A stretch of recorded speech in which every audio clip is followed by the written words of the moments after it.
go by, life goes by, the times are right to die.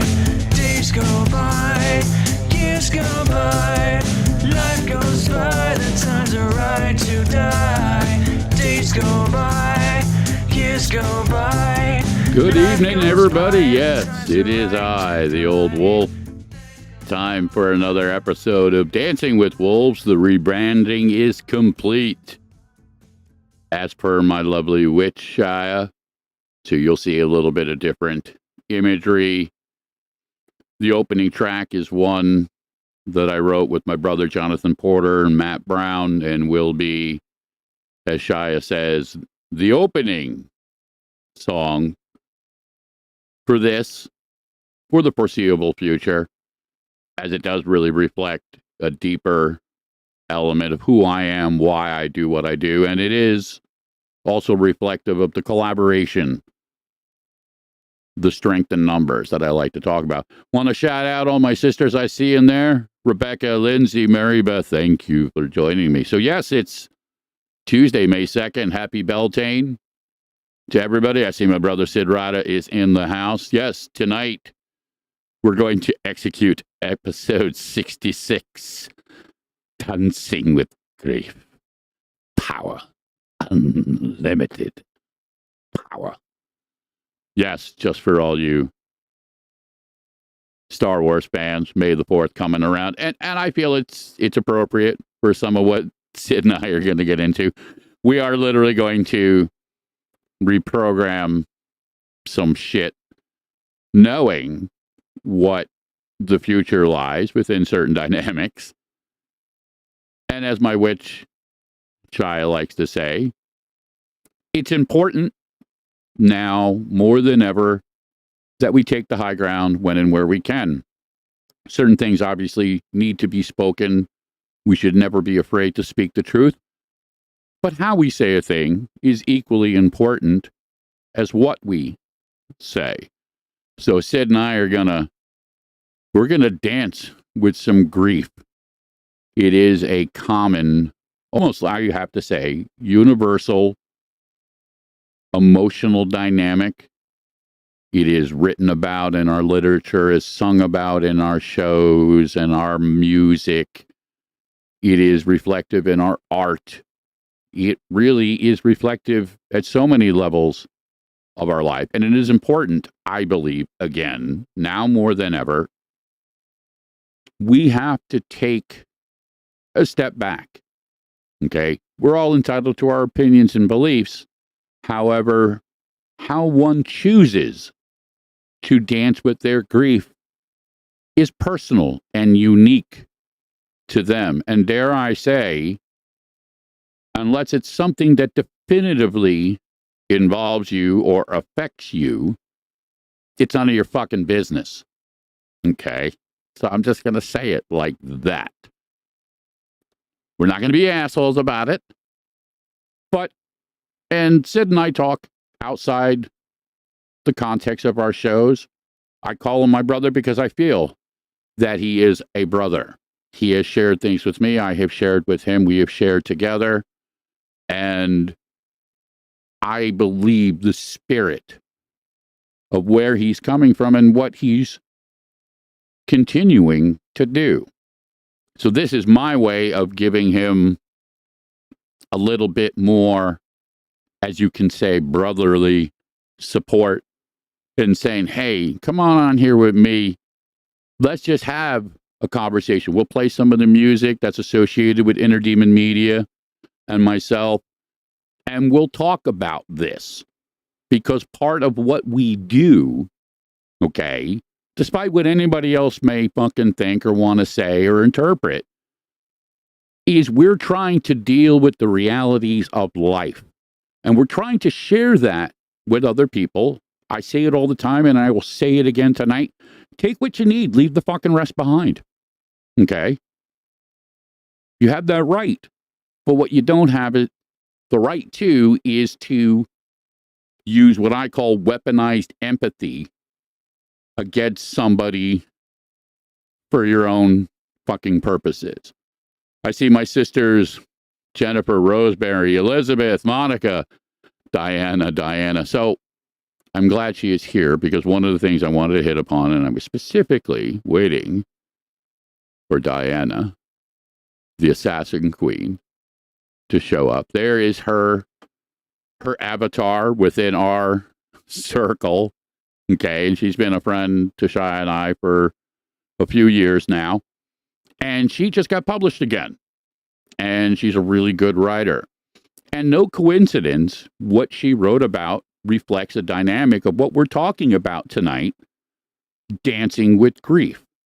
Now, I'm going to have her back on the show so she can talk really in her own words about it. I don't want to do her the disservice or the disrespect of trying to interpret her writing. I enjoyed it. Diana, I read it. It was really fucking good. Okay? But yes, Diana will come back out with us, and she will, in her own words, or in my words, as they say, she will dance with her grief. And she's already put it out there.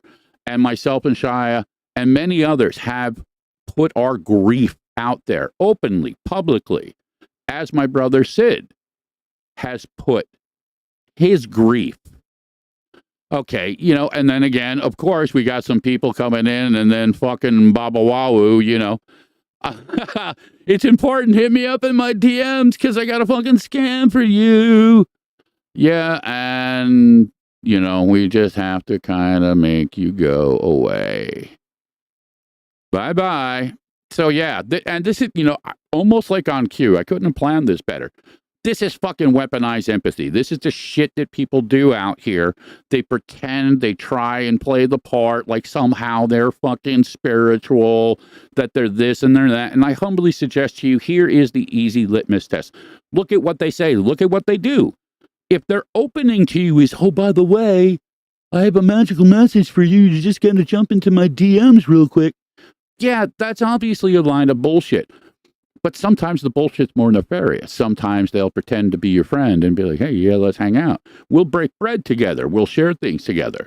And then as soon as things don't go the way that they want or their expectations are not met, all of a sudden, their true colors come out.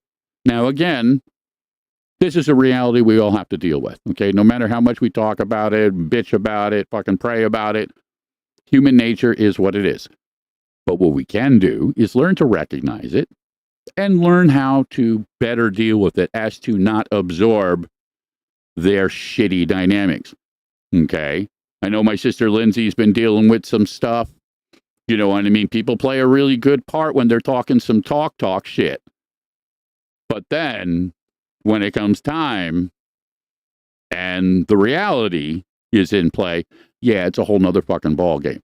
Now, I'm cut from a, as you could say, a more edgier cut.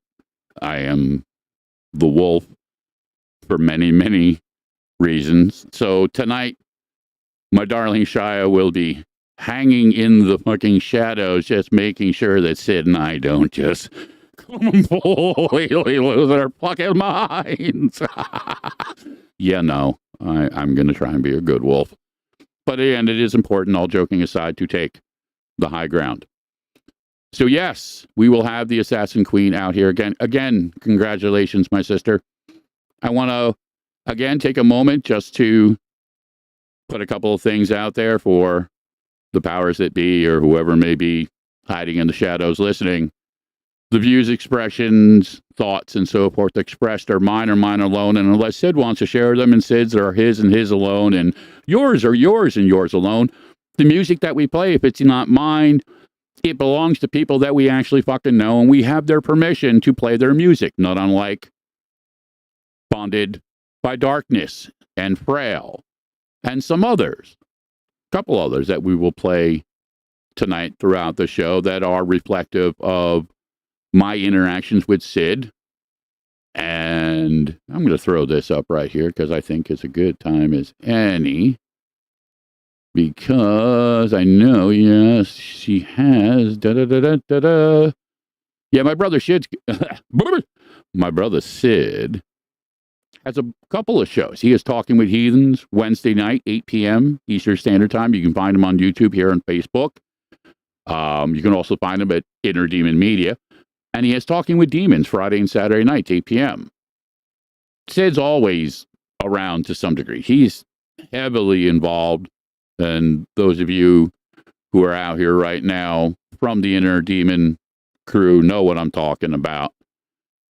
I also want to shout out another inner demon personality, as we will call it. But he is definitely a fucking cool guy. I actually bought one of his handmade necklaces, and I got to tell you, it's incredible. I'll get my son to kind of, I'll pimp him out and get a couple, I'll shoot some, pictures, and we'll get it out there. But it came in the mail. It's fucking incredible. And it's this guy, Papa Olofsson, Falbatier.com. And for those of you at home who can't see this, www.fjallvaetir.com. Real magic by a real craftsman from the earth. Okay, this is not some prefab bullshit. This is, Monica's like, I'm wearing one of his necklaces myself right now. Yeah, listen, personal testimonial is the best as far as I'm concerned. I'm old school.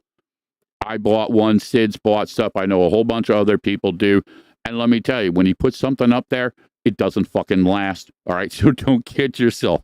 You look at his website and you see all the things, and they get posted. A couple hours later, shoomp, they're gone. It's like our sister, Ashley Hart. She does some incredible stuff as well, too. And I'm going to throw her. She's down over here. Yes, here we go. Hearts Creations, Dream Catchers with Intention. You can check her out on Facebook.com/hearts, HARTS -creations. And again, real magic, real craftsmanship from somebody that knows what she's doing. And let me tell you, she's incredibly powerful and insightful with her designs. Okay, they're not just shit that's thrown together. So, definitely check her out, while you can. And, here's the analogy too. Both her and Papa, not only are they real people, as Shiya says, they're incredibly humble in what they do. So they could get a whole lot more money for what they do, and they don't. Okay, so in this day and age especially, that speaks. Okay, that talks louder than any bullshit, fake marketing ding-a-ling. Character is real. You can't bullshit your way through it.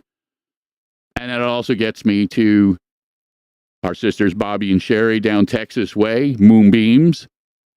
Some incredible stuff that they do. You can check them out at Facebook and Instagram. And you mentioned the witch, Lady Shiya, and you'll get a discount off the first thing that you buy from them. And again, these are women who walk the walk. These are women who live within the true spirit of magic. And what they do is powerful. Okay. And, listen, again, if we don't take care of each other, who's going to do it? So, they not only do this with Moonbeams, but they do a lot of stuff, directly in person.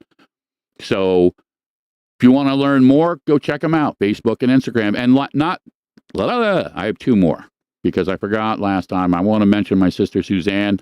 I know she just kind of went through a little bit of a bang up.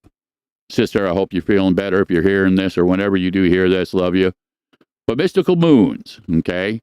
And you can check her out on www.mysticalmoons.com or on Facebook at Mystical Moons Live. Now, she does these live type of auction bid type of things for a lot of raw crystals and stuff like that. And let me tell you, she has a nose for this, okay? She knows what she's doing. She recognizes the dynamics, the energy, and she's also very humble in what she does. She also has other types of products that you can get through the website and stuff like that. But part of what she does is because of her love for it. So she tries in her way to put that back out to other people. And again, this is what Strength in Numbers about. So definitely check her out as well too. And I gotta do my brother tattoo, Tony. Cause he's got so much going on and a little bit more that I'm going to talk about. Broken Past, the band. Under My Skin Tattoo Shop, the professional tattoo artist. And then www.papostickercompany.com, where he can basically take anything that you can imagine and create it into a t-shirt or a coffee mug or a guitar strap or patches for your jacket or pretty much anything you could imagine. And he can do it in a way that's personalized, that again has that magic. It isn't just something that, came out of a Keurig machine and smells like wet donkey ass. I'm just saying. That's what people have told me. But that's not going to happen with him. And let me tell you, if you want a world-renowned tattoo artist, if you're looking for the guy to do the tattoo that you always imagined, go down to the Jersey Shore, book with Tattoo Tony, okay? A lot of people, and I'm not going to do the name drop, but a lot of famous people, check out his website. You'll see, okay? My mother, who's in her 70s, got tattooed a couple of weeks ago from him, and so did her friend. Okay, Shiya has a tattoo from him. He is incredible with his fucking art.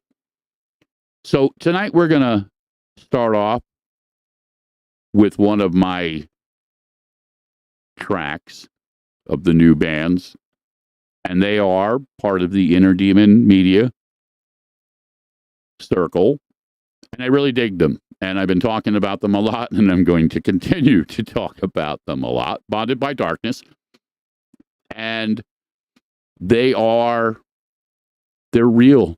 You know what I mean? Say what you want about music styles. There is an energy, there's a power when people have a real connection and they're playing from an authentic place. And it is reflective in their music. You can see it in the way they interact, and they share many of the same dynamics that I do. The guitar player Joshua plays with his son, who's, by his words, a kick-ass bass player. And I look at my son in exactly the same way. If you look at the new remodeled website, that main splash screen is now me and my son, the monkey, on stage. And that was the reason I came back out initially to do this. So we're going to play my favorite track by them right now, The Baron Encounter. I'm going to get my brother Sid on the phone, and then we're going to come back and we're going to execute episode 66. So enjoy The Baron Encounter, and we'll be back, hopefully, live.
So, yes, that was a little bit of the Bonded by Darkness. And I see my brother Joshua Pitts is in the audience, so I'm going to throw up Shiya's classic little thing that she created, which is called the live chat, where people can actually see what the fuck is going on.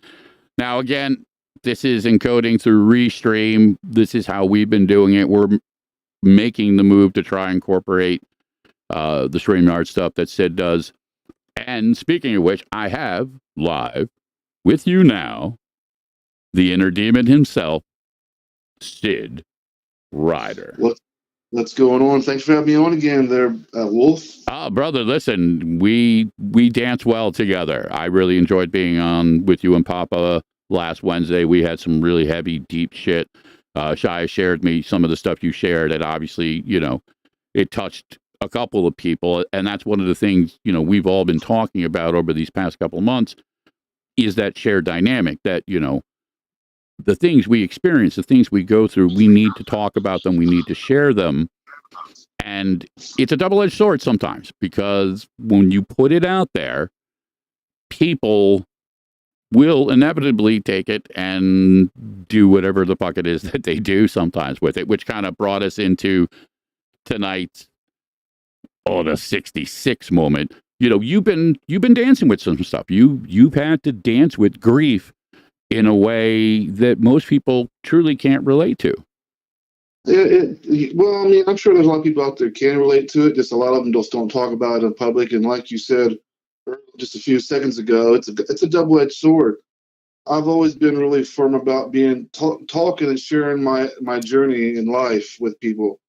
And hopefully, you know, through my ups and downs, people can take things from what I do and maybe be inspired by it, or help them overcome certain things, or maybe open their eyes. I got a message this week on the good side of things. I had a message this week of somebody that messaged me and said they just got to watch our Talking with Heathens this past week, and he said he was going through something. He was hanging out with his kid, and he started noticing some of those patterns on our episode we was on. He started noticing some of those patterns, the generational patterns that we don't realize we put on our kids, and just getting a message saying thank you, and you know, it really made me open my eyes about my own kids' relationship. And you know, I'm not going to be the one to say I'm the perfect father, because I'm far from it by any means.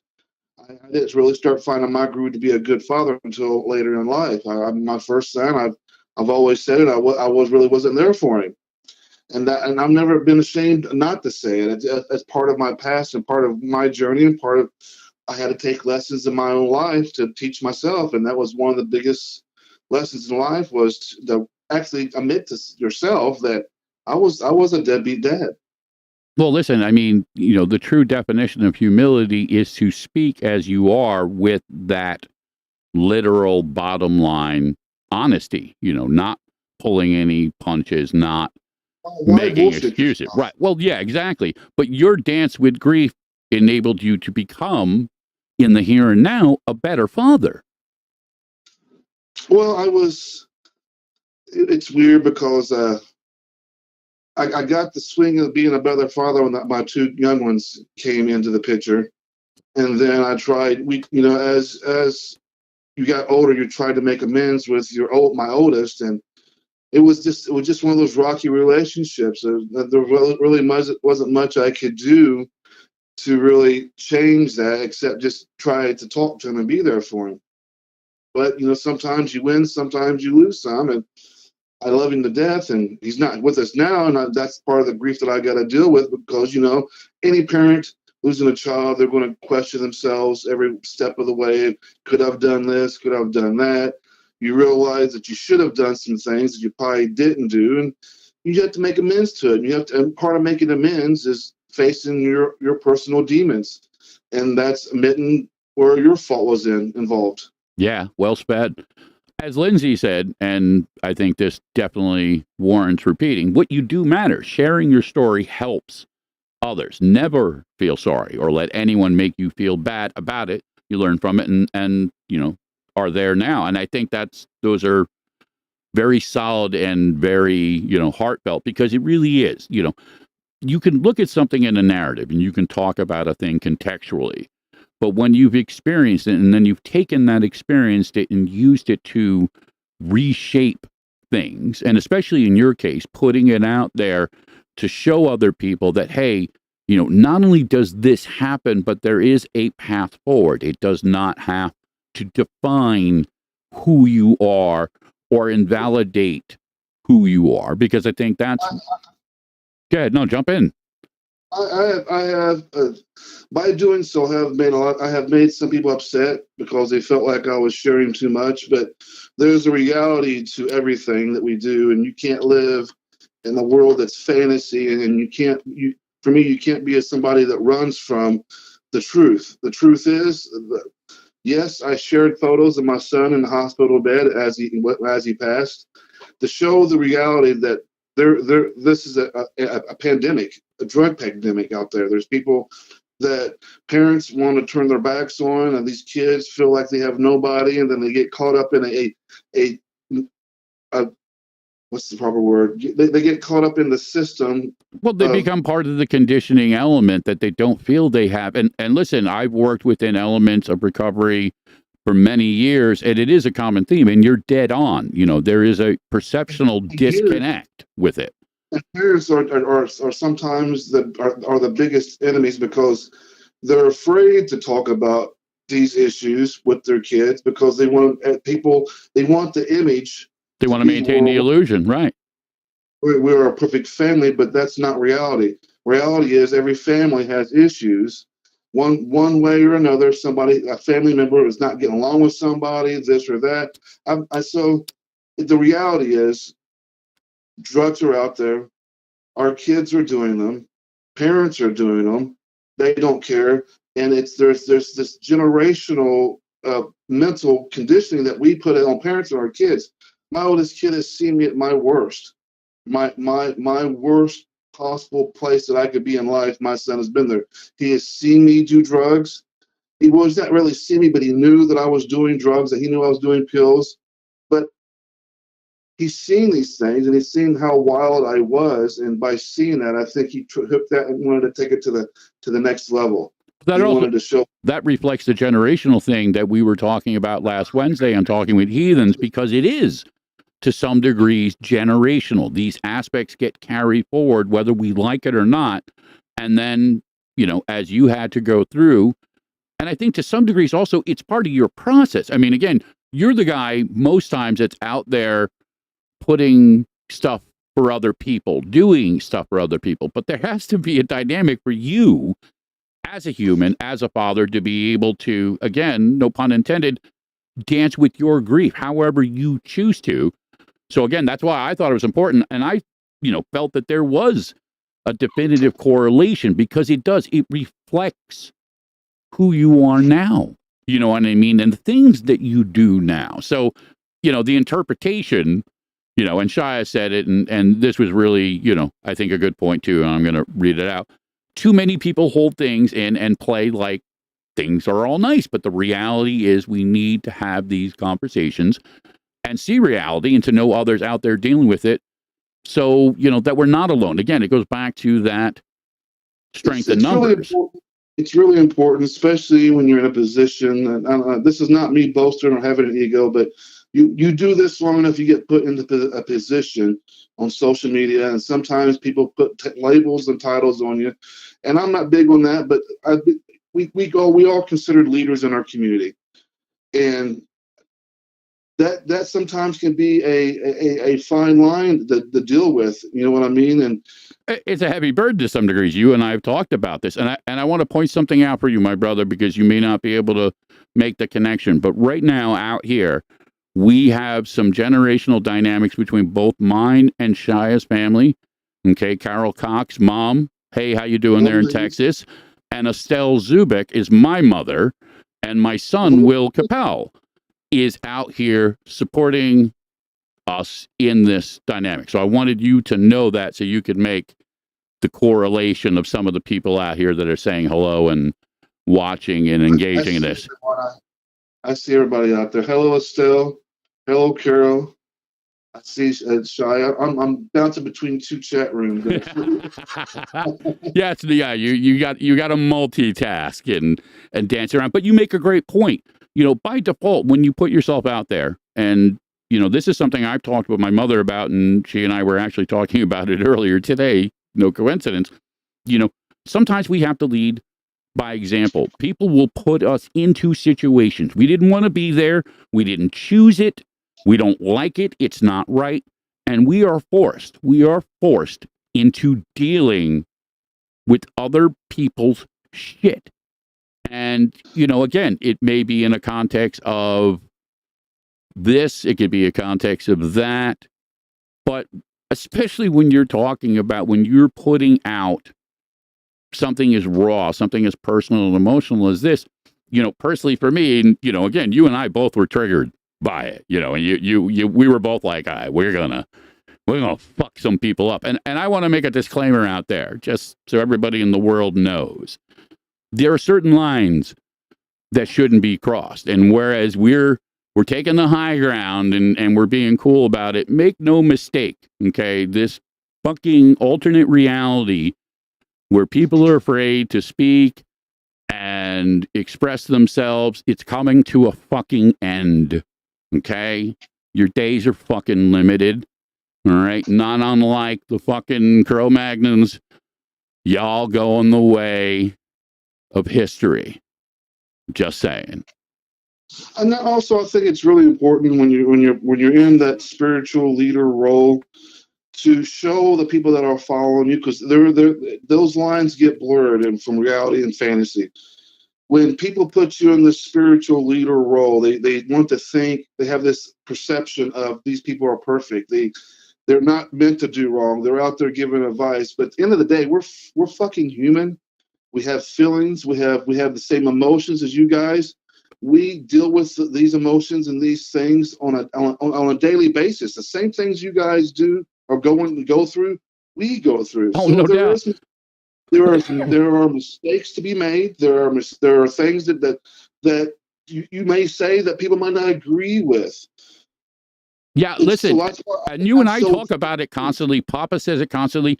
If anybody actually listens to anything that we say, know that on a continual basis, we all talk about, yeah, we fucked up. We're not perfect. We learned this because we fucked up.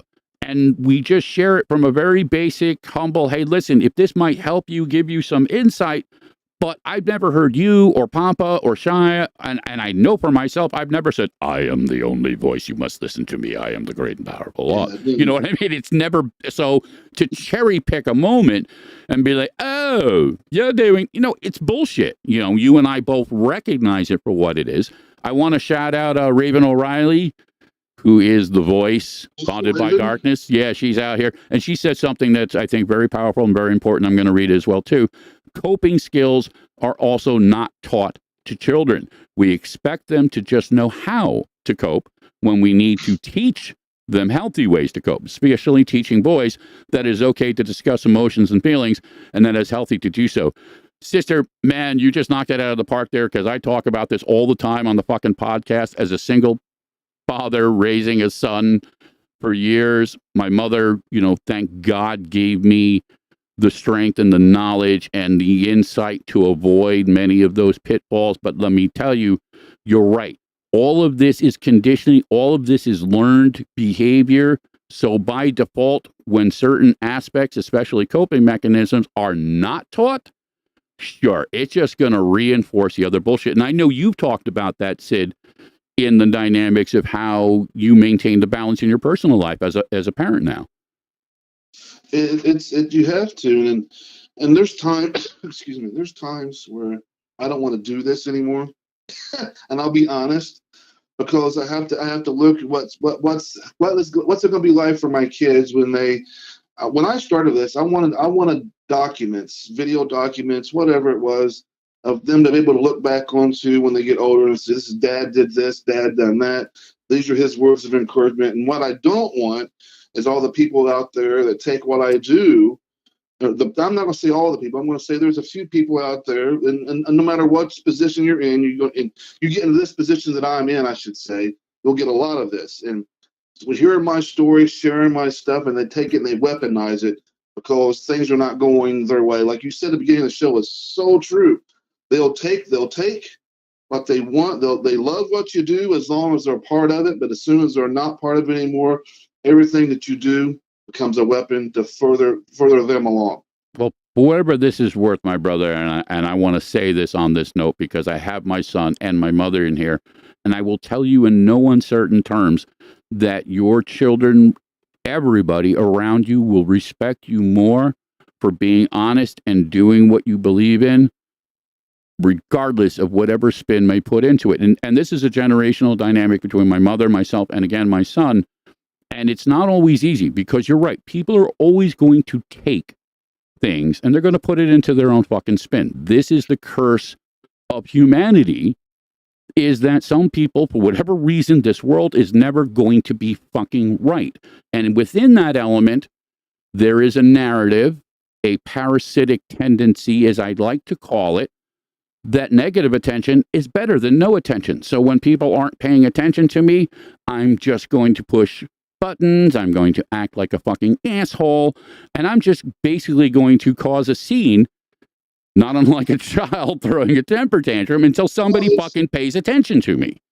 It's going to be a topic for tomorrow's show on talking with myself and Papa, is gaslighting and gatekeeping. And I think a lot of people don't realize they do it, but they do. And we're going to talk about this tomorrow on our show. Cool. That's at 8 p.m. tomorrow night, Eastern Standard Time, also on Facebook and YouTube, right? Yes, sir. Cool. We're going to take a break. We're going to jump to another new track that I have not played out here. Now, again, this is another one that came to us through you, my brother. So I'm going to let you give us a little bit about Forever May Fall.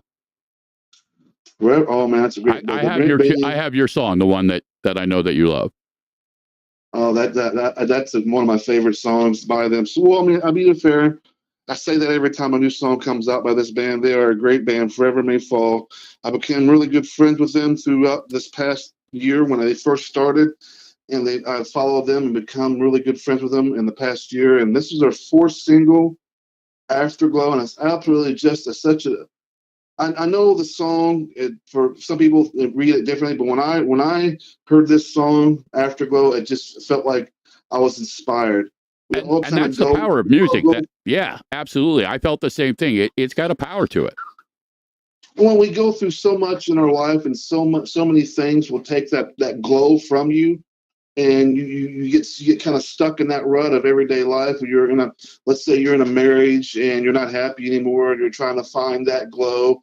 And then if you can't find it, you move on and you try to find what life is after. You try to find that afterglow. Never giving up, persevering through everything that you possibly can be thrown at you. You're a warrior, a champion. For me, that's what Afterglow meant to me when I heard that song. That's what the song meant to me. It may ring differently for you guys, but for me, it's inspiring because you know it gives you the hope that yes, things can be rough, but if you persevere and you endure and you micromanage and you put positive back into the world, you'll get that afterglow back. Listen, it dances within that spectrum that we've all been talking about, be it grief or pain or confusion, fear, and it translates it into a format, aka music, that we can all now connect and experience. So we're going to play Forever May Fall's Afterglow, and then we'll be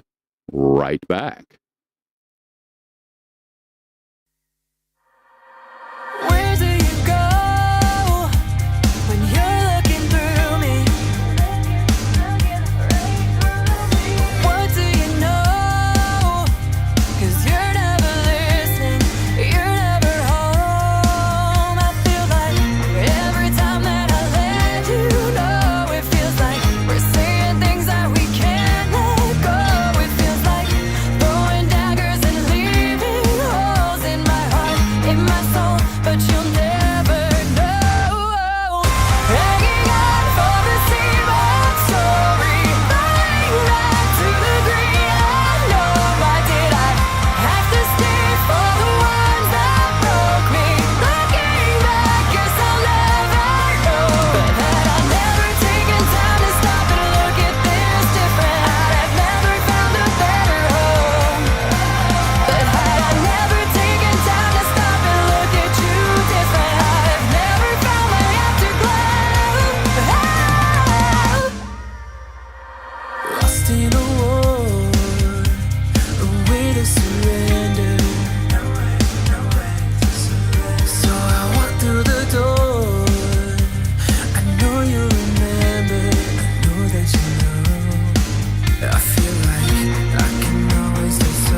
So yeah, we're back. That was, again, Forever May Fall, their track Afterglow featuring Bradley Scott, for those of you who know of him and some of his music. Again, powerful track. Lindsay made a point. She loves this song. Brother, I know you love this song. I wanted to shout out my mom again, Estelle. Thank you for that little piece of wisdom. And she said it very, very aptly. Takers have no boundaries, so givers must have them. And there it is. And it kind of gets to what you and I were just talking about in between, that it's a pain in the ass sometimes. You know what I mean? We do what we do because we believe in it. But we're fucking human. And there are days where it's just like, and as I said to you, I want to go in the fucking backyard and play my guitar. I don't want to know anybody. I don't want to deal with anybody. Just leave me the fuck alone. And it's hard to fight it sometimes. That is true, and social media can be pretty brutal at times too. You have your good ones, you have your good days where everything you just feeling high energy, and then the next day could be a totally opposite. And having to do what I do, I try to do things daily to motivate and inspire. And some days it's just hard to get motivated and inspired. Sometimes it's just you're not feeling it, you're low energy, and some days you're high energy. And people don't realize how much energy it goes into being a content creator like we do. Every bit of what we do here, everything you see on the screen is a form of magic. We're putting our magic in. You're not just a content creator. Let's really be blunt and honest about this. And Shiya does a lot of this. I do it. And I know Papa does. And I know a lot of people out here in this audience do this on a regular basis. You help people. You're constantly dealing, with this for somebody, or, talking about, this dynamic, or engaging in some element that is really nothing more than you helping other people, on top of doing the content, on top of dealing with a family and dealing with bands. I mean, that's a lot. It keeps, yeah, it's a lot, man. Some people call me a media mogul. They say I pretend. I've been told that I pretend to be a media mogul, and all I do is I struggle with power. And you guys been around me long enough to know that there is no ounce of fiber in me that requires any sort of power over anybody or anything. I try to listen. You're just, you are who you are. You're very upfront and honest about it, and everything I've seen from you, including our interactions, you have simply been about, hey, what helps people the most? That has been your common theme, consistent theme. Okay. You don't have any money contracts or income streams from any of this stuff. You pay out of pocket to run a fucking radio station, basically, where myself and a lot of other people put shows on to, create other content, which, by the way, thank you again for that. So again, the narrative that somehow you're in it for something else is it's fucking laughable, man. It really is. You know what I mean? And that's not, again, a reflection of you. That's one of the things I love about you, is how humble and how true you are about it. Papa, again, makes mention of this a lot. Authentic people, you know what I mean, don't have to worry about pretending and dancing around their lives. You know what I mean? Because they just are who they are. You know what I mean? But with that comes the burden, like you said, that people will constantly try and take advantage of it. Yes. And if you're at home listening, and if all of a sudden you're feeling uncomfortable in this moment, I suggest maybe you take a look at yourself. I'm just saying. Take a long look in the mirror. Yeah. ask, man, I'm being so serious right now. No jokes, all bullshit aside. Take a look in the mirror and ask yourself, why are you so offended on what we're saying? Because that's really the most important thing. I have to look at myself in the mirror every single day. You just don't become humble. There's things you have to work at that. And I don't care what you say, who you are. And it's a constant process. You're absolutely right. Yes. You're not born humble. That's something you have to learn. Doing this for 4 years now, there's been times where I let the ego get the best of me. I learned that that's not who I am. I let things taken too far in my life, and it's hard when you've never been part of something, and then you come into a scene, and all of a sudden you take off like a rocket. There's ego that plays involved, and for me, I've learned from that. Well, listen, And I mean, it has a flip side effect too. It's one of the things I've been struggling with, and Shiya has been fucking all over my ass. Part of why you see the changes on the website and the podcast and creating more of a, okay, this is who I am, because I have gone the other extreme. Like, I became so fucking over focused on that ego dynamic that I literally just kind of got comfortable hiding in the fucking shadows. You know what I mean? I'm great at helping other people, just really not good at helping myself. And my mother gets on me about it. She's, she'll just, what the fuck? And I'll just be like, Mom, I can't help it. It's part of my nature. And you have that same issue. You constantly want to help other people. You want to do things for other people. And then it bites you in the ass. Well, that's part of the whole game of it, right? I mean, when you help people, when you're transparent and you bring people into your community and you try to help them and you want to build them up, there comes a time that every person's journey comes to a crossroad, and well, sometimes they go one direction and I go the other, and that's fine. But it doesn't always have to be so badly, and I think that's where people really want to take things to the next level when it comes to. I'm not afraid to call you out on your bullshit. I'm not. If I feel like you're giving me a line of bullshit, I'm going to tell you I think you're giving me a line of bullshit, and I'll tell you why I think that way. I'm going to give you an opportunity. I've given people opportunities to correct what they're doing wrong. I mean, I've had co-hosts where they'll get so blistered drunk on a show, I had to say something to them after a show. And when I do, it pisses them off because they feel like I'm telling them what to do and I'm trying to be a dictator. And that's not what I'm trying to be. You have a problem, first of all, and I'm just letting you know that you have a problem. Well, listen, there has to be a line. There has to be a line that is maintained, especially in the dynamic when you are, again, putting it out there into the ether of the internet and social media and stuff like that. That's not to begrudge anybody's particular choice, but I know you well enough to know that integrity means something to you. And, this is, my mother likes to say, you know what I mean? You pull stupid shit once, that's fine. I'll give you a fucking pass. But, she's old school Italian. There comes a point, she just cracks out the fucking tire iron. You know what I mean? She's just like, I'm not fucking around. I'm not sitting here waiting for you to prove what you've already established to be true. Now, I think you've been, kind and considerate.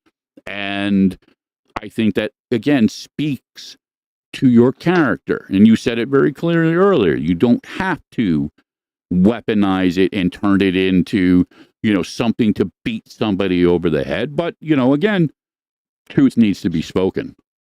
Well, sometimes you have to, and there's certain ways to handle it. And you don't have to call somebody out by their name for them to know if they're listening to who it is.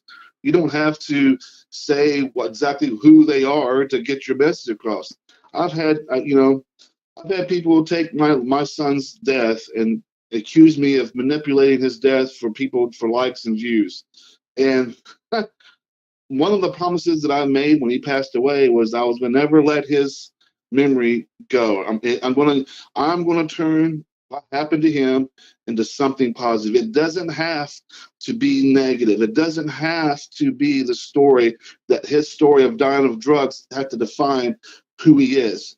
His drug use can be turned into something positive. And that's my goal. That's why I keep doing what I'm doing. It's because I'm not going to let the last thing of him to remember him by. Oh, brother, amen to that. And that's why we are executing fucking episode 66 tonight. We are reprogramming the fucking clones out there. Okay? We know what's on the horizon. So, yeah, it ain't going down on our watch. Well said. I want to shout out Jamie Smith, my brothers, Derek and Jamie. Derek's going to come back out on the show again with us sometime very soon. And I see our sister Annette. She's going on. She's having some grief there. She found out one of her friends has stage 4 bone cancer. A guy that we know in our circle just came off a surgery. That, listen, dancing with grief has many forms, you know, and I think you said it really well. We don't have to let it define an element. Don't get me wrong. It doesn't change how it makes us feel completely. The pain's always going to be there to some degree, but we can, and we should, I suggest, do exactly what you do. Put it into a different light. Take something positive. Make something positive out of it. It may have been a sad story, an ending to a story, but it doesn't have to be. There can be a chapter 2 in the story. His loss, his death, can inspire other families to say, hey, look, maybe we need to rethink about how we're approaching this whole situation with our kids and drugs. Pushing them away or telling them or fighting them or this and that is not going to work. Showing them love and showing them the kids. Right. We need to get to what's pushing people to that line, because you and I both know that it's just a symptom of what is wrong. You know what I mean? Again, it's not just something that just, you know, you wake up one day and you caught drug addiction. You know what I mean? Like the fucking chicken pox. It's something that develops. It's a coping mechanism, or the missing dynamic of a coping mechanism, a healthier one. It is self-medication. It's a lot of different things. But you're right. Underneath it all requires compassion, love, and understanding. And if we don't talk about it, how the fuck do we understand it? Well, we could, in losing a child, we can easily fall into that really depressive state where we hide ourselves away and we live in a state of grief all the time and bitterness, and we could become just hermits in our lives. And that's not who I am. I have to find something out of this big, nasty mess that was made, what is positive. What can I find positive? And giving the message of people that it's real, that this is something that's happened to everybody's family, even the people that you follow on Facebook. These are things that happen to us all. That's the part that we need to remember. We have to be, as spiritual leaders, we have to be real. We have to be honest with ourselves. By being honest is being real and talking about the things that everybody goes through. And you can't talk about it if you haven't experienced it. Sure, you can give advice, and I'm not a teacher, and I know we've had this conversation before. Yeah, no, don't get me started there. I want to help people grow. It's the most important thing to me in life is helping people grow and from whatever they've gone on in life. Well, And for me, I mean, again, it's semantical. You don't consider it teaching, but whatever word you put on it, you're trying to make a difference. And your narrative is absolutely correct. And you speak from it because you walked away from your show and everything and did the let's withdraw. And you were dealing with the elements that you needed to, especially in the context of having, you know, other family members to deal with in the process. So it wasn't just like, oh, you know, you had, you know, nothing better to do and just decided to dip. You know what I mean? But you've been on both sides of the fence. So you're back here now saying, hey, I've experienced it from both sides. I like what Diana says here. There are cultures that don't wish to embrace depression.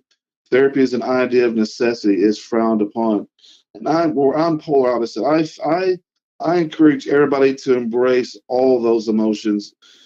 Every single stage of grief there is, losing a loved one, I encourage to soak all of it in, because it's so important to go through those phases. You go through those shock, the madness, the anger, the loss of the loved one, the memories. I embrace it because it helps me connect closer to the ones that I want to be close to. Well said. Well said. So listen, we're going to hit a couple of things. We're going to play another track and then we'll be back.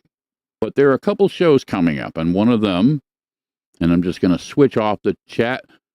Mama Cox, loved you. You're probably already gone, but thank you for joining us. So let me switch this over here. All right, so now that's off. All right, so we're going to go over here. A couple shows that are coming on from friends of ours.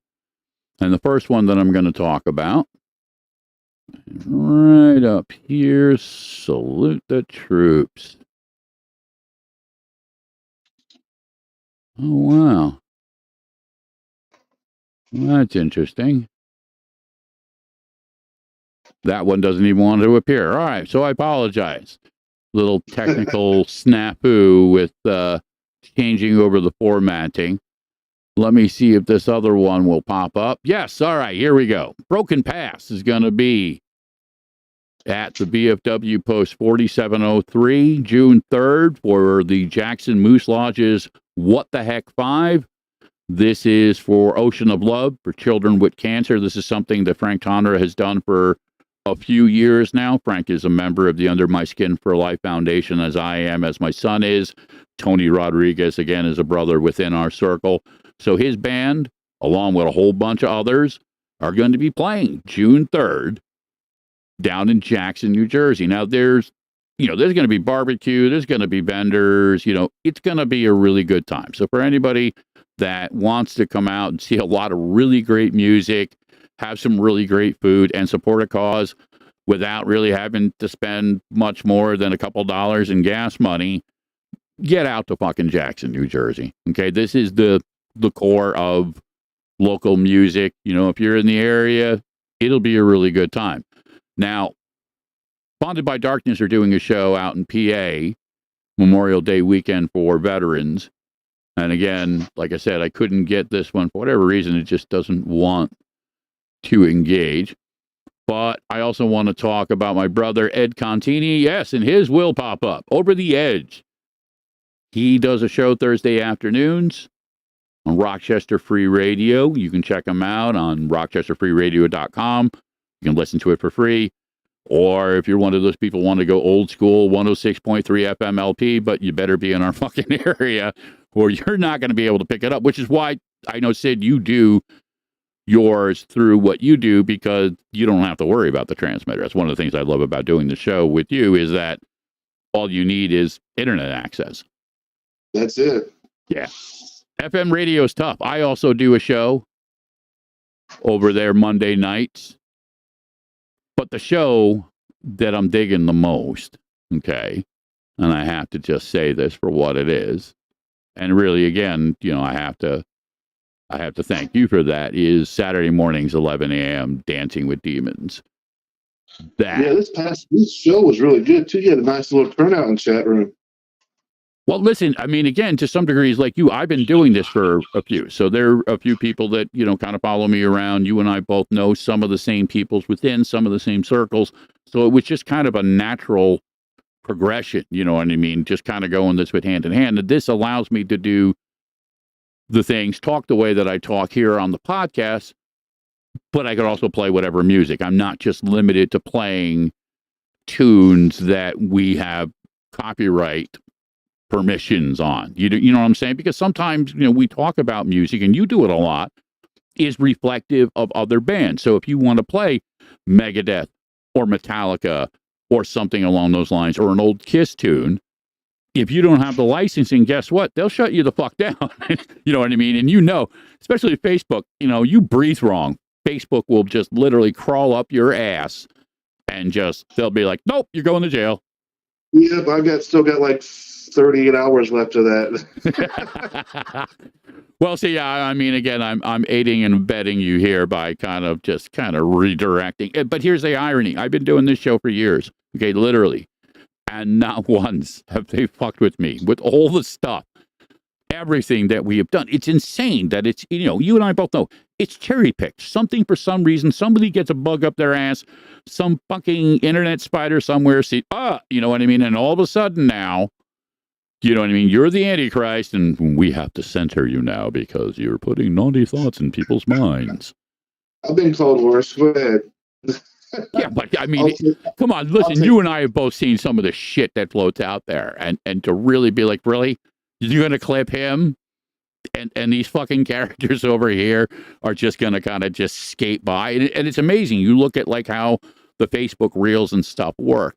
The millions of hits for shit that's just like somebody's looking at a block of cheese. What the fuck is going on here? You know what I mean? There is something. You got to work really hard to keep your pages active, to keep being seen, and it's really just a pain in the butt. Yeah, no, it's huge. My mother sympathizes with you. She's been in Facebook jail many times.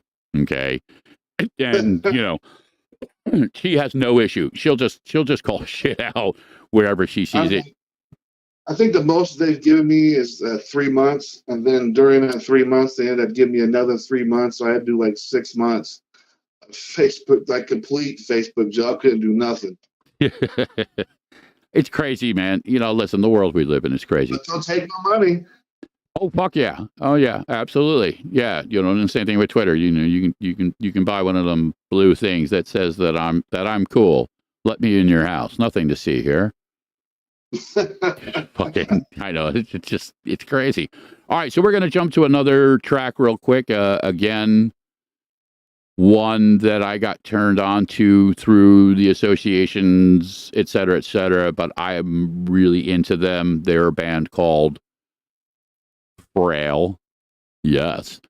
Now, the interesting thing, they have some really nice production stuff on their videos. I have to say, I'm fucking really impressed with what they do. And you've been dancing within some of those spectrums, and we'll have you back another time and kind of dedicate an episode to, like, you know, the whole video end of things. But this one I had to play around with because it's done on a widescreen, so I wanted to keep the widescreen elements.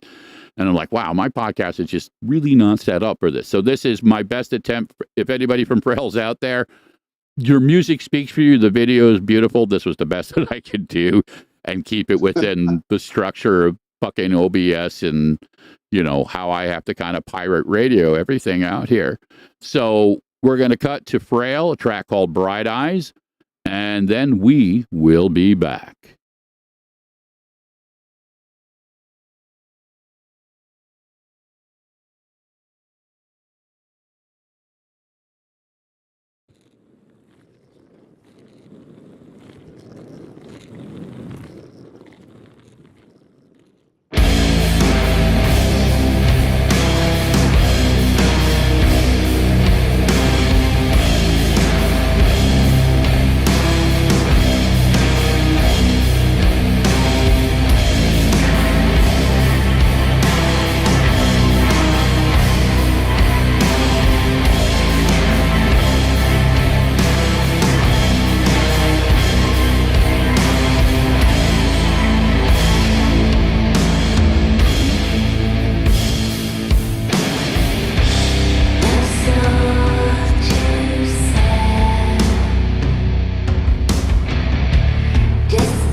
So, yes, we are back, and that was Frail. And the hashtag is Witch Doom, which I thought was a really cool, thing for them. It's unique.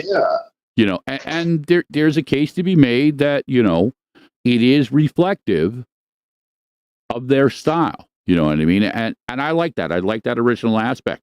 And again, circles tend to overlap, without using the word in the traditional witchy sense. And you and I both know how that gets spun out. Right. You know what I mean? Because it does. It gets toward the element of gatekeeping. Now, you mentioned you and Papa are going to be going live tomorrow night with Talking with Heathens. Tell us a little bit again about what you guys are going to dip into. We're going to be talking about gaslighting and gatekeeping within our community, how it's bullshit, basically. Wow, that was just like, there's a show, man. Come on, man. Give us a little bit more. Give us something to chew on. You know what I mean? Something we can take with us to the bathroom, as they say. Well, basically, why do people think that it's all right to gaslight? Why do people think that they're the only source of knowledge when it comes to spiritual paths? I mean, there's so many out there, and why, especially when it comes to gaslighting, nobody wants to be gaslighted, and there's no point in it. And with gatekeeping, it's exactly the same way. We are humans. We are meant to learn everything. We wasn't born knowing anything. We are humans that are meant to learn everything. So why gatekeep people? Why? What's the point? I am with you, absolutely. So if I were to create a visual for those folks at home who, again, are trying to get a perception, you and Papa basically are going to fucking matrix into the Wizard of Oz. You're going to get back in there and you're going to pull the fucking curtain back, basically, is what's going to happen. We're going to show the short, gray-haired man with the mustache. Okay, I got a question. Will there be flying monkeys? I sure the fuck hope so. Okay, cool. They say, now, as far as I'm concerned, if you got flying monkeys and you're going to pull the curtain back on the fucking great and powerful Oz, I'm down. I'm going to be there. So definitely, everybody check that out tomorrow night, 8 p.m. if you got nothing going on. Because I kind of, when I do these shows, I kind of base them on what's happened with me this week when I come up with a show idea. And week, it's organic. It's real. Yeah. I've had certain people want to try to gaslight me and so they try to take low blows and this and that. And I thought, well, what makes you think that you're an authority to try to? What makes you think you got any power over me? First of all, it makes me think that I'm going to just blow up and go public with everything. I've never been that type of guy. I will call situations out, but I've never called people out. So being a victim of gaslighting, and not just once or twice, but it happens a lot when we do what we do. People want to gaslight you. They want to tell you how. They also want to tell you how to run your groups or how to run your show. You shouldn't do this. Well, you can't talk about being a heathen when you're not a heathen. Why the fuck not? It's a free world, right? What the fuck is a heathen? I mean, really. And I think it's great. I love the way you guys use that, because there is a double entendre with it. You guys are playing tongue in cheek, but you're really getting to the core of it, that language, words, are what we make out of it. And everybody's got a different interpretation. And part of the problem is translation. My mother's still out there. She says their point is ego and the need to control. I know you're going to hit that one. So if I were to take the next frame in the promo trailer, okay, we got you guys matrixing in, getting in there, getting behind the curtain. So the next scene kind of sounds like there's going to be an autopsy and you're going to cut some shit open. And we're gonna take a look at it in a kind of a raw way, not unlike kind of like Ridley Scott's Alien. Like there's gonna be blood and guts and flying monkeys. It's gonna be raw. It's gonna be authentic. It's gonna be a conversation that needs to happen more often in this community when it comes to gaslighting. And you don't have, like I said, you don't have to call people out to make a point. You just talking about gaslighting people, or you're being a gatekeeper, just talking about it will stir enough controversy up that's probably going to piss people off. But listen, but here's the other dynamic. You're not giving the direct ego feed, because that's what they're really looking at. As my mother said, it's not about anything that's real or true. It's look at me. So if you talk about it in a context, but don't give them their moment of fucking fame, you know what I mean? You're denying them the very thing that they're looking to gaslight and they're looking to make happen. So I love that. I think that's fucking I'm not going to give them the karmic. power. You know what I mean? It really is. It's karma. It's like, oh, you want to play fucked up games? Win fucked up prizes. I mean, people try it all the time, and not just with me, but you see it all the time. People are trying to push buttons to get them to snap and try to get people to show a different side of these people that they're trying to gaslight. You see it all the fucking time, and it comes in many forms. I mean, how many times do you get shit in your fucking DMs like, "Hey, baby, I'm lonely. You want to talk to me?" And inevitably, it's a link to an OnlyFans site or some other horrible fucking porn influence, type of thing. And women get it. That's when it comes to that. When I first started doing this, I had all kinds of people inboxing me, and the more that I stress in public that I'm married and I got kids, and I post that I have kids, that shit is the more tasty you are. They're like, oh, a challenge. They thought until they got blocked, and then they get pissed off. Yep. Yeah, no, listen, I usually just ignore that shit. I have a bunch of things in there that I don't even look at them because it's not worth the time. But listen, the women get it too. We had a situation, and again, we've danced through some things, guys will do fucking really stupid shit as well too. They'll send, fucking dick pics and feet pics and all kinds of words. Yeah, I mean, again, so this is a universal dynamic.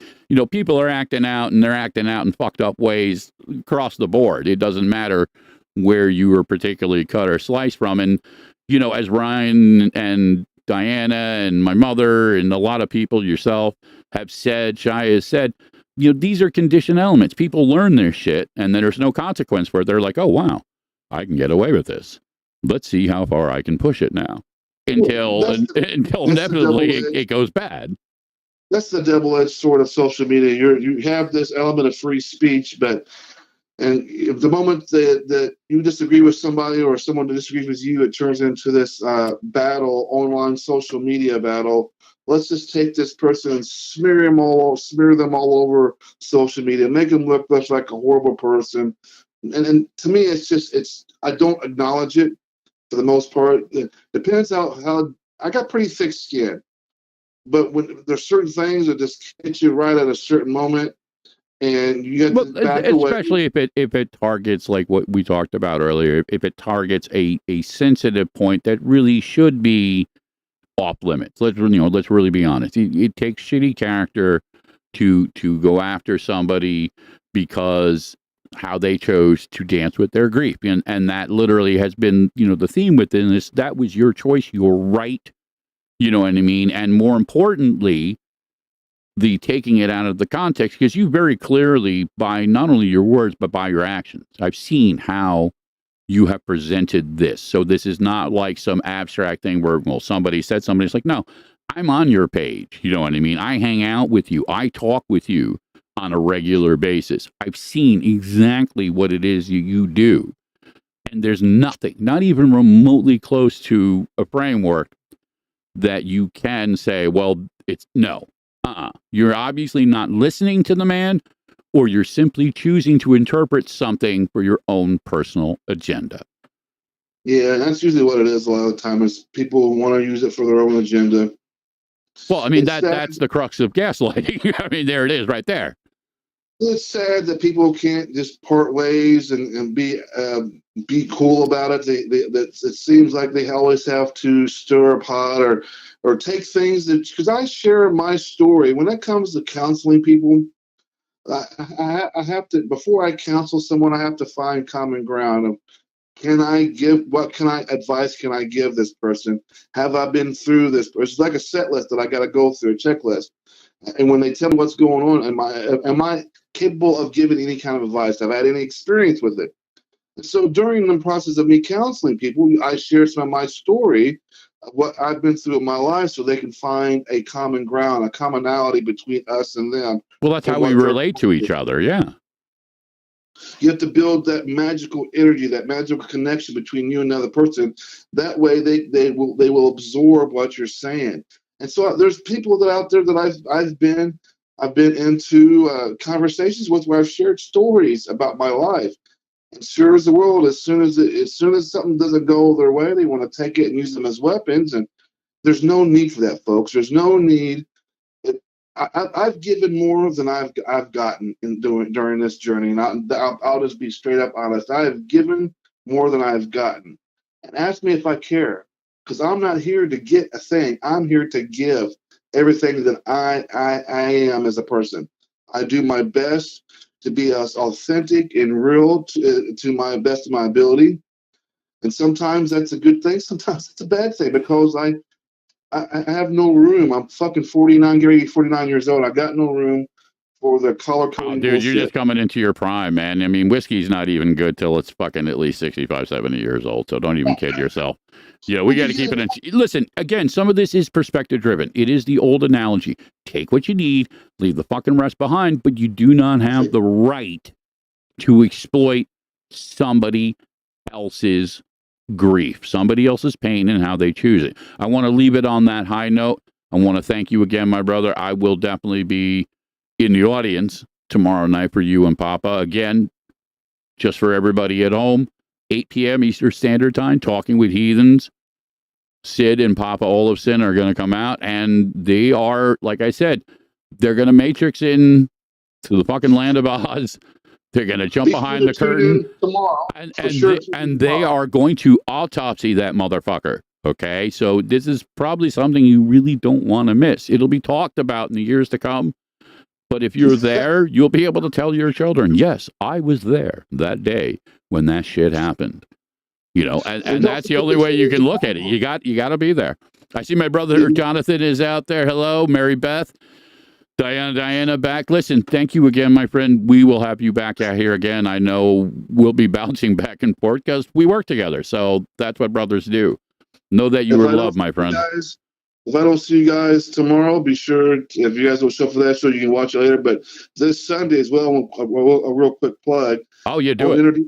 On the Interdemon Media page, be sure to tune in Sunday at 8 p.m. Eastern Standard Time, because we're going to be throwing a live concert by the band Everfelt. So be sure to tune in for sure on Sunday to check out a free rock show streamed live on Interdemon Media. And I will get that shared out on Old Wolf Music and my personal page. So, yeah, thank you for letting us know about that.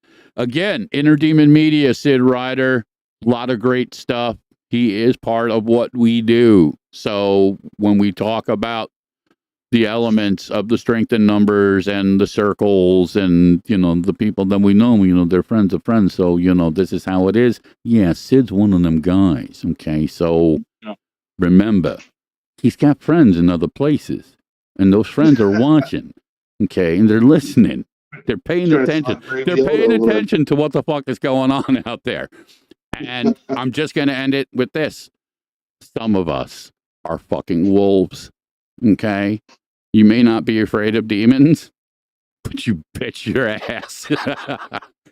You ain't never dealt with a pissed off wolf. So, yes, I love you, my brother. We will have you back out here soon. Thanks for having me on, guys. Thanks for tuning in, guys. Thanks again. All right. So, yeah, that was a lot of fun. A lot of fun. Jonathan, because you just jumped in, I wanted to share something. And again, you know, we got a little bit of time before we close out, wrap up on a couple of things. But in the spirit of creating, you know, a little bit more, as Shiya would say, continuity with how I'm presenting things, Time of the Phoenix now is the official theme song, opening song, whatever you will, for the new and rebranded Dancing with Wolves. Yeah, no, listen, that's a beautiful thing about the archive. You can go back and fucking watch it. So, yeah, we had a really heavy show, had a lot of people in here. My mother's been in here. Shiya's mother's been in here. Diana, Mary Beth, Lindsay, whole lot of people between Interdemon Media and others. We had Josh and Raven from Bonded by Darkness have been in here, and it is growing. And this is really, again, what it's about, strength in numbers. It's not a, you know, an overnight thing. It happens in small turns, the little things, as I talk about a lot. But it is reflective of not only the truth, but as Sid was saying, the authenticity, okay, that is reflected with everybody, okay? And I'll use my sister Diana as an example. Diana has shared some incredibly deep and powerful stuff. Definitely, okay, definitely. And Diana, if you can, and I have this up on the screen, if you could please type in where it is people can go and check this out. Again, we'll talk about it more when you come on here, but I would be remiss in not really, again, stressing the point that we're not the only voice here. It's not just me. It's not just Shiya. It's not just Sid. It's not just Papa, but it's all of you. It's Jonathan. It's Diana. It's Mary Beth. It's Lindsay. It's my mother. Okay. It's Elizabeth.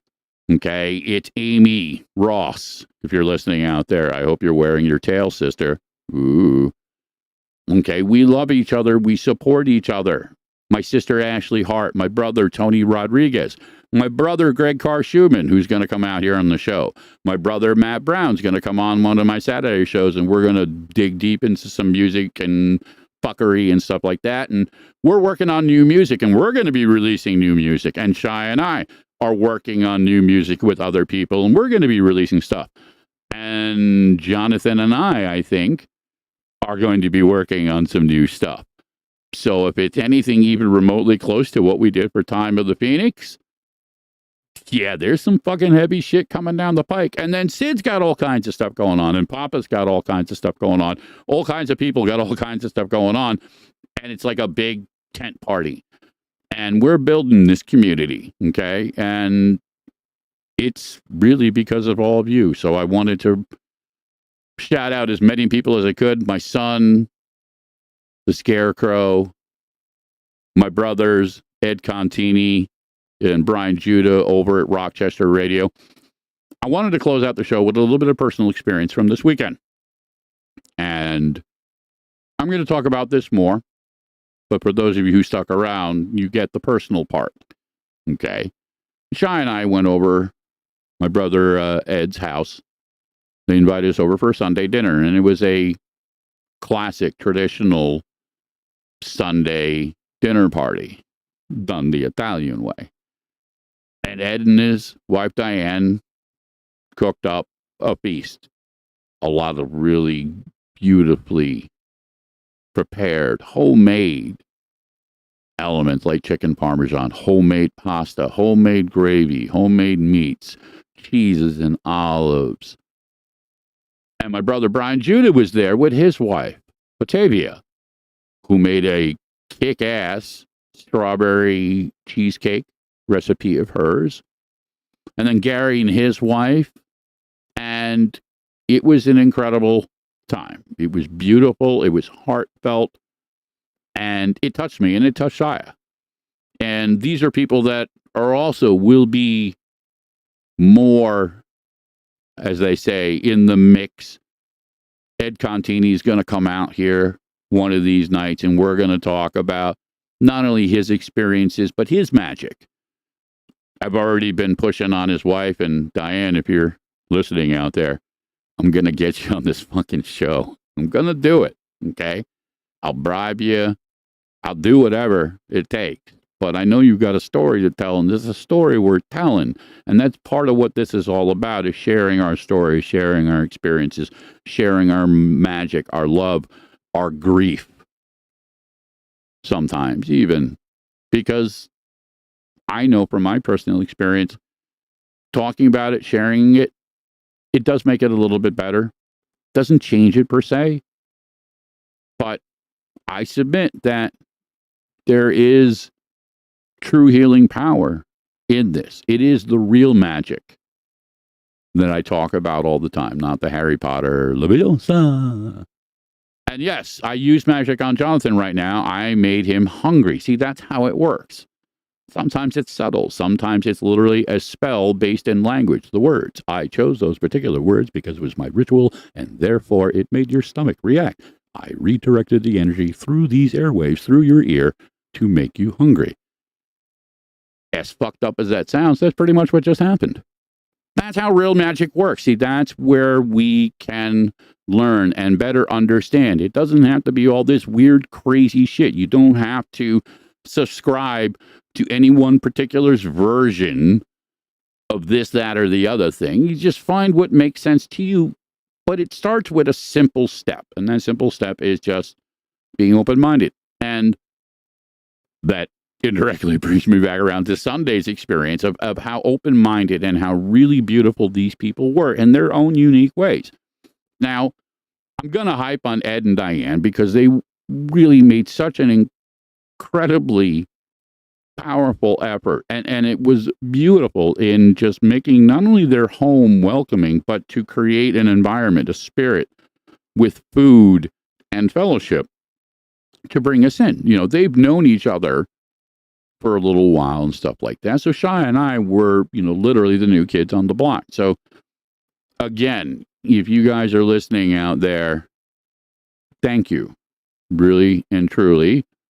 And I'm looking forward to all the things that are coming down the pike that we're going to build, that we're going to work together.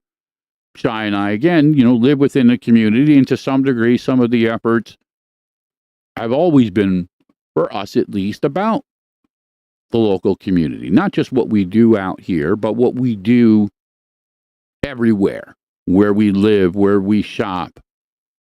So many of those dynamics now will have crossovers. We're building bridges.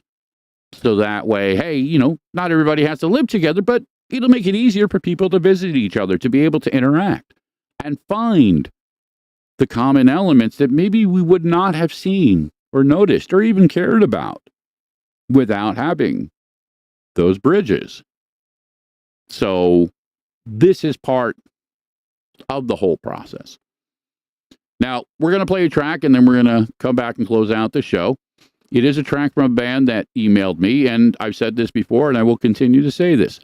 We want to support people out there. So if you have music, if you have poetry, if you have your own magic, okay, and you don't have the support of a, you know, a record company, or, you know, you're not obviously, you know, ripping off somebody else's stuff, but as long as it's original in that dynamic, send it to me, wolf@oldwolfmusic.com. We'll put it on, okay? And as such, one of the first submissions that I received through Old Wolf Music is from this next band called Tyrannus. And it's a track called Dance of the Mist. And it's a good track.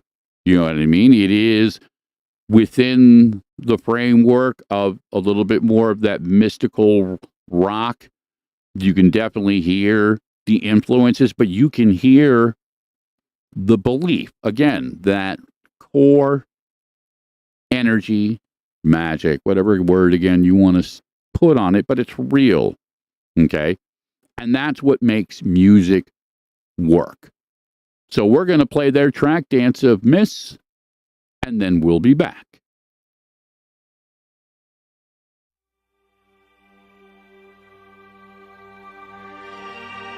Blood lips and wine, skin-scented dew, rivers of poison, the sweet taste of you.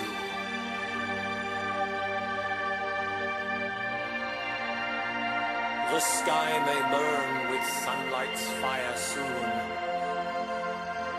but I'm here tonight to dance in the mist with you.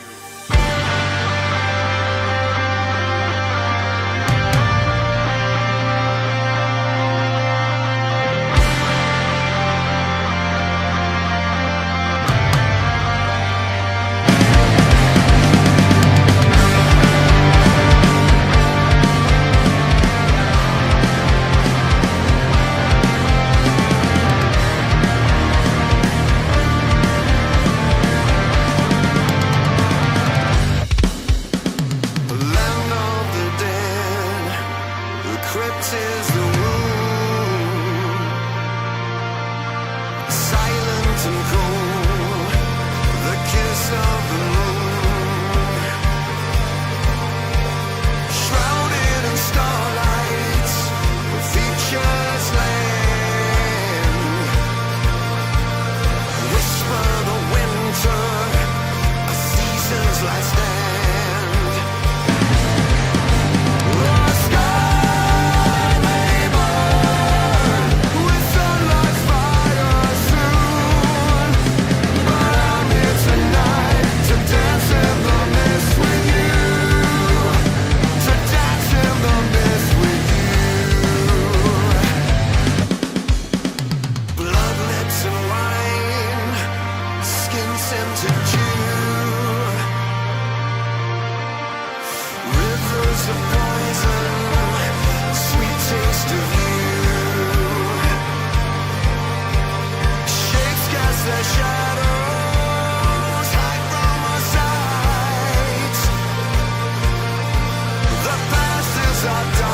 So yeah, that was Tyrannus. Definitely a cool sound. I enjoyed it, and I really appreciated that they sent it out to me and just like, hey, you said you put it on, and I was like, yeah.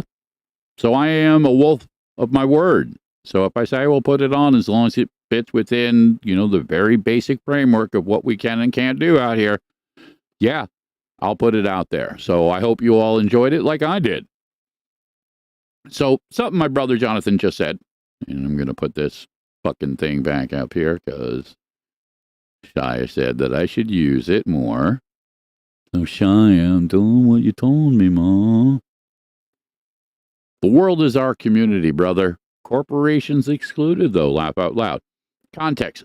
I agree with you to certain degrees. There are certain aspects of corporations, depending upon what they're involved in and who they are. Absolutely. However, there is beginning to grow a trend. There are good companies out there that are trying to do the right thing, trying to create new technologies, trying to create and support better ways of dealing with things. And we have to be careful because not everything is reflective just because, you have a shitty company like Exxon that just decides to, continually go around polluting the world, that everybody is Exxon, because they're not. And I'm using Exxon specifically because I think Exxon is a shitty company and I wouldn't work with Exxon. But I have worked with other companies because, let's really be blunt, especially when you're talking about nonprofits and 501c3s and the types of volunteer works to get shit done. To be blunt, I will use fucking corporations for the greater good. It is the lesser of two evils. So, again, knowing how this all works, having done it for many years, here's the simple analogy for everybody. I'm going to let you in on a little secret. Corporations have to certain degrees, spend money within different elements of taxes. Tax systems and structures aren't as simple as a lot of people would like to boil them down. But long story short, as long as you can find somebody that is sympathetically minded within the structure of a corporation and stuff like that, this type of stuff is a no-brainer for them because it's a tax write-off. And it makes them look good, so it's great for their PR. So, yeah, if I can squeeze a couple $1,000s out of fucking Coca-Cola for one of our autism events, so that way some local kids can spend the summer having a good time in a healthy environment, give their parents a break, fucking every day of the week, man. Okay? Context. And that's, to some degrees what I think we have to, all of us have to look at. We can't always judge things in this big fucking conglomerate of, corporation, them, us. Yeah, there is a lot of it. And, certain things you have to call out for what they are. Now, some of it is personal. You know what I mean? If you talk to people over at PETA, anything that involves, even remotely an animal crying, a lot of them will lose their fucking minds. You know what I mean? Now, does that mean that I advocate animal abuse? Fuck no. Okay. But I eat steak and chicken. So I don't want to be fucking attacked because I'm a meat eater, because that's what I've chosen to do. I'm sorry, it's conditioned. You know what? I feel bad sometimes until that juicy meat hits my mouth. And I'm going to be honest, I'm going to own it. Now, I've experimented with veganism. I try to eat better, but I'm not perfect. So I do eat meat sometimes. Do I think that all the cows farting is the, ultimate problem that we have to fucking solve? No. Okay. Do I think, like Elon Musk says, that there's no problem with our water supply? No. Fucking Elon, you got some good shit, but again, whatever you're fucking smoking, you need to get it from somebody else, okay? And Bill Maher, if you're listening out there, brother, I love you, but you did not look good sucking Elon's dick the other night. I'm just saying, it did not play over well, man. It just didn't. Okay, I get it. I understand things aren't quite the way they used to be. But you're better than that, my friend. And we need to have a little bit balanced dynamic. Some of the things that are going on are fucked up. And we need to call them out for what they are. And it should not reflect because, we did this or we've got money. Those types of things, again, have not worked and they will not work. And they've led to the downfall of every fucking civilization this planet has seen. And we have to wake up before we have to go through another fucking reset. I mean, again, the writing is in the caves. It's in the tablets. It's in the fucking dirt. Okay? You don't need any stronger fucking clue to be like everybody else before us fucked up here. And the continuing repetitive pattern has been this disconnect between humanity and everything else, specifically greed. But that's a podcast rant for another night. See, that's a beautiful thing when you can come out here and just kind of dump it all out and just, take what you need, leave the rest behind. Just my opinion. Doesn't mean I'm the complete know-it-all. This is what I believe, and I try and stand behind my beliefs. I do what I can, but I'll be the first one to own it. Say, hey, I'm not perfect. But I do, as my brother Sid said, blah, blah, blah, blah. As my brother Sid said, I do try and make it a point to give back. So my actions back up my words, okay? I do things out there in the community. I volunteer. I help those in time of need, okay? So I'm not just a voice on the podcast. I'm not just a fucking guitar player in a band. I'm not just a father. I'm not just a boyfriend, a lover, whatever the fuck, a shaman, any word you want to throw at me. I'm a human just like you.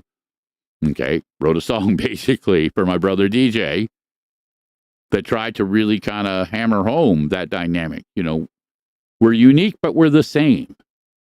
And we get fucked up in, the translation, the disconnect, the communication breakdown, as Led Zeppelin would say. And see, this would be the point now where I would be playing Led Zeppelin Communication Breakdown if YouTube and Facebook were to search fucking fuckheads. And just, but hey, this is the world we live in. I can go on Sid's show Saturday mornings and then play whatever the fuck I want. Because Sid pays a couple of bucks to a licensing company that says, okay, you've paid now for the right to share the music that's been on radio and around us for fucking since the day they invented radio. They've, again, found new and more fucked up ways to squeeze the dollars. And this is where I think my brother Jonathan, the point he's getting to in regards to corporations. Yeah, it's hard to fucking want to even be in the same room, with people whose lives are completely centered around how to fuck the person next to them. And not fucking a pleasant kind of, ooh, that felt good kind of way, but a kind of prison rape kind of, why is my asshole bleeding and why is everybody laughing kind of moment. And yes, that's graphic, but that again, hey, that's how I speak. Those of you who know me know, yes, the wolf abides. It's going to be my new catchphrase. And that was completely unscripted. That was just fucking random. I was watching The Big Lebowski the other night, and I love it. I love the writing. I love the characters. You pay us now, Lebowski. We fuck you. It's fucking insane, and it really is it's a reflection, you know what I mean? Again, if you look at the characters, you look at the dynamics that they all represent, they really are little snapshots of our world and the misperceptions many times about, right and wrong, good and evil, indifference versus just trying to fucking just want my rug, man. Really, that's all. Just want my rug. Okay. And it is, in my mind, at least, something that will carry with me. So, that line, and it really has become an iconic line, man, the dude abides. I don't want to be that guy, and I don't want to steal it. Okay. but I feel comfortable that I can kind of be like, yeah, the wolf abides. So there is that moment. Okay. See, now again, there it happened. Again, organically, those of you who are still paying attention, listening, following, the witch comes, well, Shiya came dancing in with the 2 thumbs up, like, here, let me shake my ass in front of you, distract you in the middle of your show. Oh, there it is. Yes. Yes. Okay. So for Majorly Charlie, what's her name? Majorly Charlie Green? That's her name? The fucking crazy. Marjorie Taylor Greene. Okay. Come cancel my witch, because she just brought Pornhub into my life, and my ass was so emotionally covered. she's corrupting me. She's corrupting your vision of America. Yes, I just went there. That's comedy. It's satire, people. Okay, anybody, please, I hope, understands that at this show. I know my brother Jonathan does. I know Diana does. I know the fuck Sid does. I'm not sure who's still with us. Like, I can't, this is one of the things about the way that I do this, that I can't really always tell between Facebook and YouTube who is here, who's interacting, who's watching, who's listening. And then especially in the dynamic when it gets archived, it fucking is everywhere. I put all this stuff out there for free. I, again, have made it a point, Shiya and I've made it a point to try and keep as much of this open, free use as we can. And the flip side is that, especially when you're cross-platforming it like we are, you're not really sure. And so I'm getting a puff pass. I have no idea what the fuck.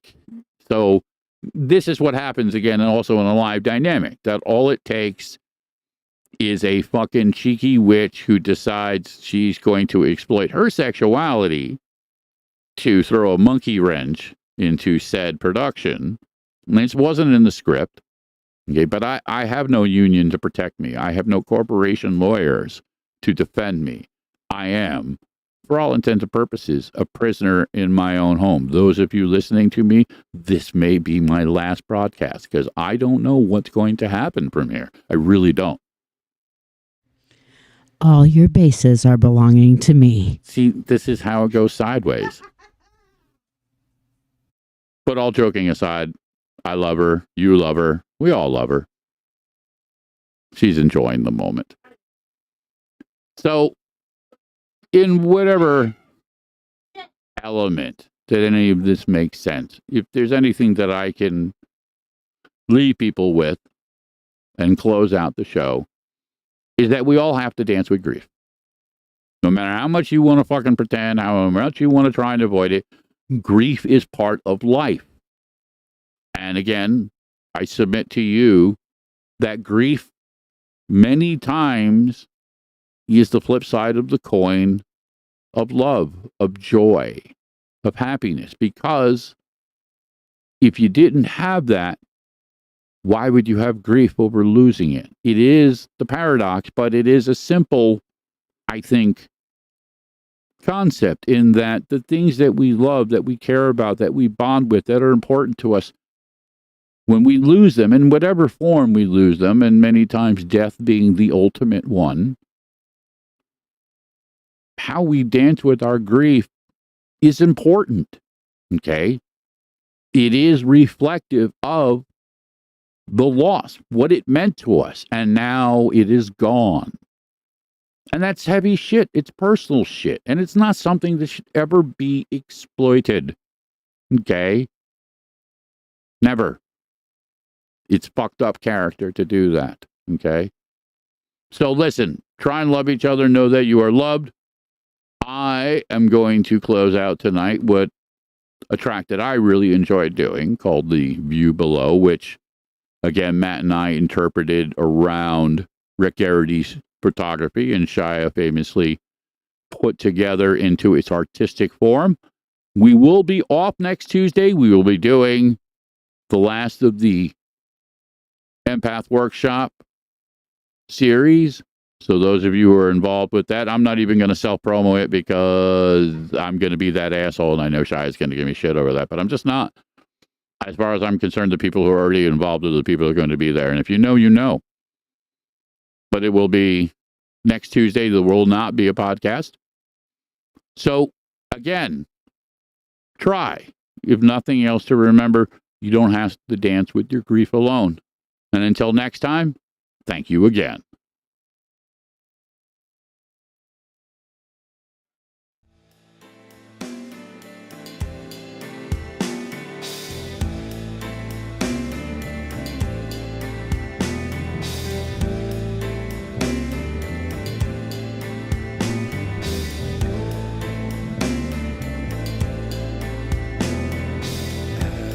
As the world pushes towards the edge,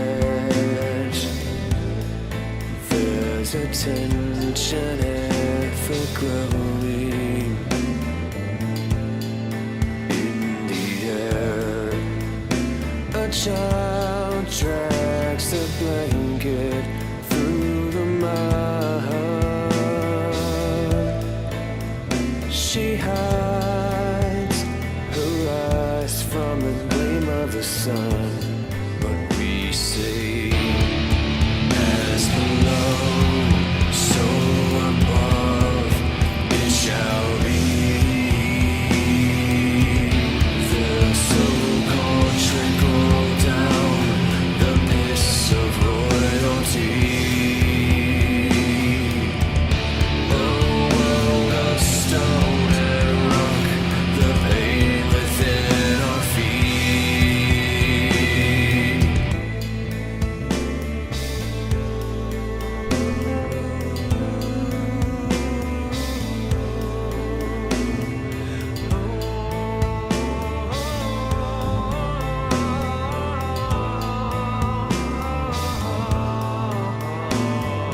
Over the empty seas to most certainly his grave.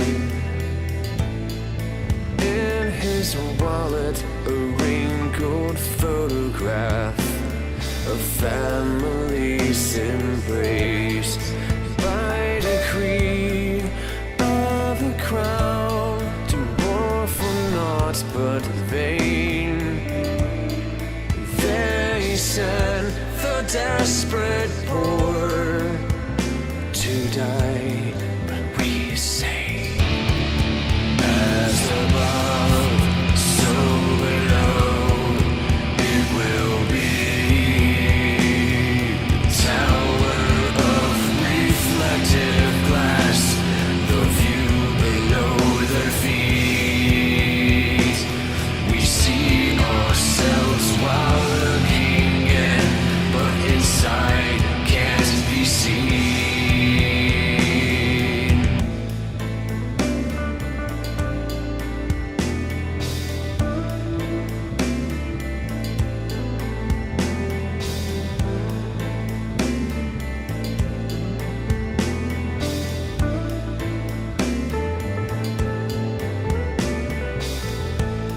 The old proverb speaks true.